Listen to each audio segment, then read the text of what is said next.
ये बात चलती है कि ये मोदी दी एडमिनिस्ट्रेटर है।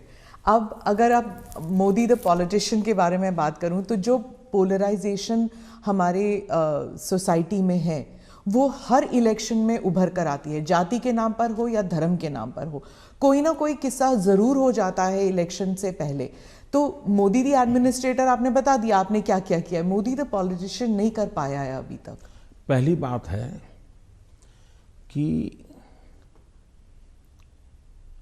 भारतीय जनता पार्टी, उसका मंत्र है सबका साथ, सबका विकास, सबका विश्वास और सबका प्रयास। हमने हमारे इन सिद्धांतों को कभी बदला नहीं है। आपने मेरे मुंह से सैकड़ों बार इसको सुना होगा और मैं तो देख रहा हूं इन दिनों दुनिया के देश भी मेरे इस वाक्य का अपनी भाषा में ट्रांसलेशन करके सुनाते हैं कि मोदी इन सिद्धांतों पे काम करते हैं। और इसलिए हम मानते हैं कि सबका साथ यही हमारा मंत्र रहा, हम करते हैं। समाज व्यवस्था तो है ही है, इसको तो कोई नकार नहीं सकता है।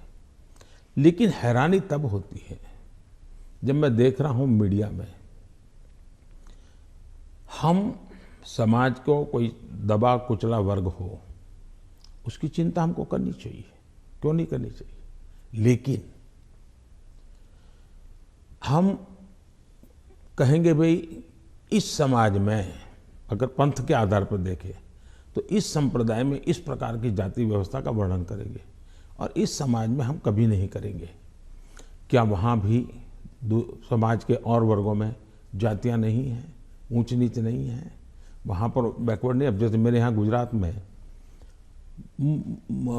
मुस्लिम संप्रदाय में मैं समझता हूँ कि 70 जातियाँ ऐसी हैं जो ओबीसी हैं और मेरे गुजरात में जब मैं था उनको ओबीसी की कैटेगरी में बेनिफिट मिलता था। लेकिन कभी मैं मीडिया में नहीं देख रहा हूँ कि भाई वहाँ कितने ओबीसी को टिकट मिला, वहाँ कितने पिछड़ों को टिकट मिला, कुछ नहीं।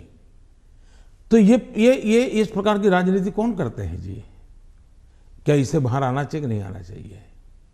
हम टिकट देंगे तो भी जाति के आधार पर बंटवारा शुरू कर देते हैं, इसी भाषा में वर्णन करते हैं।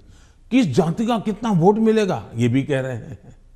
हम ये सारी भाषा को बदलना चाहिए और इसलिए सबका साथ सबका विकास हम उसी मंत्र को लेकर के चलना चाहते हैं, ताकि हमारा मत है कि देश की एकता देश को आगे ले जाने के लिए बहुत आवश्यक है।